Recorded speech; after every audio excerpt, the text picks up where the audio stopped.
Hello guys, මම අද ඔයාලට කොත්තුවක් ගෙනාවා. හරිද? මම මේ වීඩියෝස් ගේන්නේ ගායාවට ඉඳගෙන. ඔයාලට කැමති නම් මම යන තැන් බලලා ඔයාලට කැමති නම් මේ කෑම ගන්න.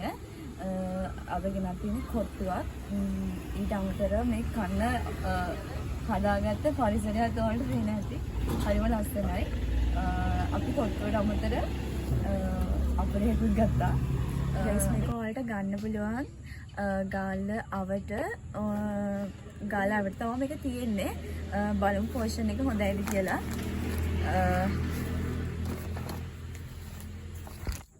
ගයිස් මේක තමයි පෝෂන් එක.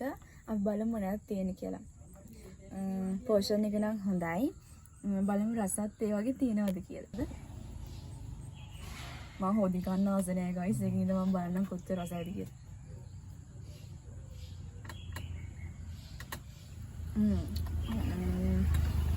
හොඳ අවුලක් නෑ. සරායටත් හොඳයි. සර කන්න නැති අයටත් හොඳයි. සාමාන්‍ය ගන්න දාලා තියෙනවා. හැබැයි රසට තියෙනවා. ගයිස් අපි අර ඉන්දිය තැනින් මේ අපේ ගෙදරට ආවා. ගෙදරට ඇවිල්ලා තමයි මේක දැන් දිගේ අරගෙන කෑවේ ගයිස්. මේක ටිකක් කාලි ඉවරයි මම. ඇත්තටම කිව්වා මේක ප්‍රයිස් එක මට ඔයාලට කියන්න බැහැ වුණා. මේකේ ප්‍රයිස් එක වෙන්නේ රුපියල් 500යි. මේක කන්න පුළුවන් දෙන්නෙක්ට තුන් දෙන්නෙක්ට විතර පෝෂන් එක තියෙනවා. ඉතින් ඕනම කෙනෙක්ට ගන්න පුළුවන් මේක තියෙන්නේ ගාල්ලාවට. මං ගයිස් ආයේ වීඩියෝ ගේන බලාපොරොත්තුෙන් ඉන්නවා. මගේ YouTube channel එක subscribe කරලා තියාගන්න.